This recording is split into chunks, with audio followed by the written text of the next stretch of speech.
क्या वाकई में ट्रंप ईरान के सामने बेबस नजर आ रहे हैं? क्या ट्रंप वाकई में जो कहते हैं वो कर नहीं पाते हैं? क्या वाकई में ट्रंप ईरान पर हमला करने की सकत नहीं रखते हैं या हिम्मत नहीं जुटा पा रहे हैं? यह बात इस वजह से क्योंकि पिछले कई महीनों से ईरान को लेकर डोनाल्ड ट्रंप लगातार बयानबाजी कर रहे हैं, लेकिन वो हमला नहीं कर पा रहे हैं, वो एक्शन में नजर नहीं आ पा रहे हैं। और इसी वजह से जो माहिरीन और जानकार हैं वो दरअसल यही कह रहे हैं कि ट्रंप की ईरान योजना दरअसल बेबस नजर आ रही है। ट्रंप कहीं ना कहीं बेबस नजर आ रहे हैं। ट्रंप के अब समझ में नहीं आ रहा है कि आखिर क्या किया जाए, क्योंकि मशरिक़ वस्ता में, मिडिल ईस्ट में अब अमेरिका की जो रणनीति है वो फेल होती हुई नजर आ रही है। अमेरिका की जो पॉलिसी है वो दरअसल नाकाम साबित हो रही है और कहीं ना कहीं डोनाल्ड ट्रंप और बिन्यामिन नेतन्याहू की जो एक तरह से जुगलबंदी थी या इनकी जो यूनिटी थी या इनका जो मंसूबा था वो अब एक तरह से टूटता हुआ नजर आ रहा है।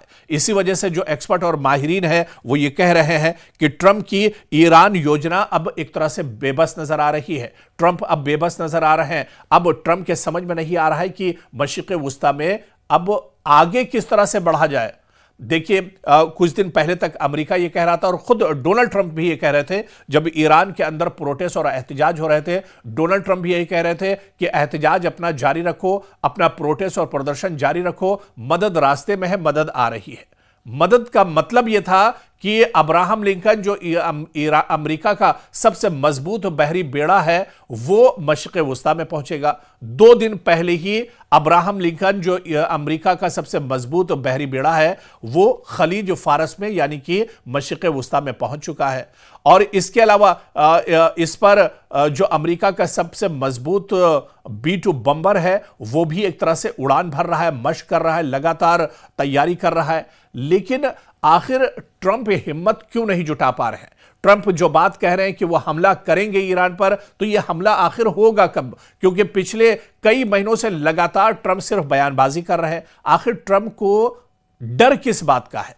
किस वजह से ट्रंप हिम्मत नहीं जुटा पा रहे हैं? या अब ईरान की ताकत ट्रंप दरअसल समझ चुके हैं और ट्रंप यह भी समझ चुके हैं कि मशरिक़ वस्ता में अब अमेरिका दरअसल अकेला रह गया है। जितने भी अरब ममालिक थे वो अमेरिका का साथ छोड़कर जा चुके हैं। या इसके अलावा अब ईरान इस लड़ाई में अकेला नहीं है। ईरान के साथ जहां पर यमन शाना बशाना खड़ा है, वहीं पर पीछे से 2 बड़ी ताकतें, 2 सुपर पावर यानी रूस और चीन भी ईरान के साथ खड़े हैं।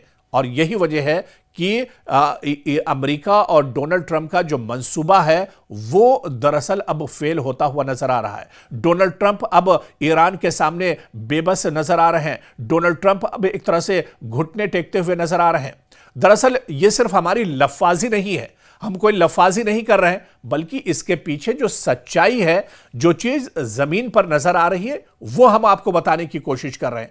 आप देखिए कि मशरिक़ वस्ता में कभी अमेरिका बहुत मजबूत हुआ करता था। मशरिक़ वस्ता के जितने अरब ममालिक थे, इन हर अरब ममालिक में एक एयरबेस अमेरिका का मौजूद था। अमेरिका के सिक्योरिटी फोर्सेस के जवान हर एयरबेस पर मजबूत थे, तो अमेरिका यहां पर काफी मजबूत माना जाता था। लेकिन अब इन्हीं सहयोगियों ने, यही अरब और मुस्लिम देश जो कभी अमेरिका के पिट्ठू हुआ करते थे, अमेरिका के एक इशारे पर चलते थे, उन्होंने ईरान के मामले में अपने हाथ खड़े कर दिए हैं और कहा है कि वो अपनी जमीन को ईरान के खिलाफ इस्तेमाल नहीं होने देंगे। चाहे सऊदी अरब हो, चाहे तुर्की हो, चाहे कतर हो, यमन हो या फिर दूसरी और जो ताकतें हैं, इन सब ने हाथ खड़े कर दिए हैं और कहा है कि ईरान के खिलाफ वो अपनी जमीन इस्तेमाल नहीं होने देंगे। यहां पर ईरान एक तरह से टूट गया।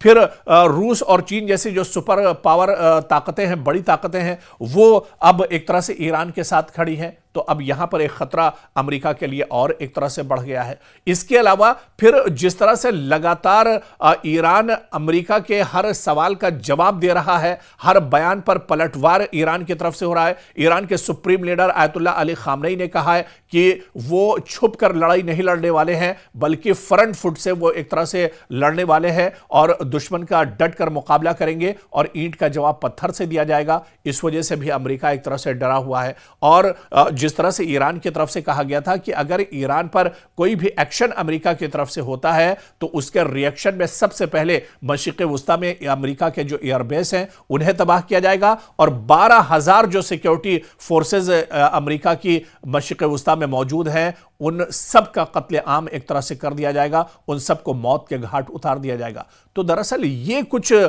कमजोरियां हैं जो डोनाल्ड ट्रंप की है और इन कमजोरियों को अब ईरान पकड़ चुका है। अमेरिका की इन कमजोरियों को अब ईरान एक तरह से समझ चुका है। इसी वजह से अब ईरान पूरी ताकत के साथ एक तरह से मैदान में खड़ा है और इस लड़ाई में अब अमेरिका पछड़ता हुआ नजर आ रहा है। और ट्रंप की ईरान जो योजना है, जो तैयारी है, वो अब एक तरह से बेबस नजर आ रही है और डोनाल्ड ट्रंप अब कहीं ना कहीं इस लड़ाई में बेबस नजर आ रहे हैं। वो अब ये नहीं समझ पा रहे हैं कि कदम आगे बढ़ाया जाए या पीछे खींचा जाए। लगातार उनकी तरफ से बयानबाजी तो हो रही है लेकिन एक्शन के नाम पर कोई चीज नहीं है। तो आने वाले दिनों में क्या यह बेबसी अमेरिका की और ज्यादा बढ़ेगी या डोनाल्ड ट्रंप कोई बड़ा फैसला करेंगे या महज बयानबाजी तक ही एक तरह से उनका यह पूरा मामला, उनकी यह पूरी लड़ाई एक तरह से सीमित रहेगी? यह देखना भी आने वाले दिनों में बहुत अहम होगा।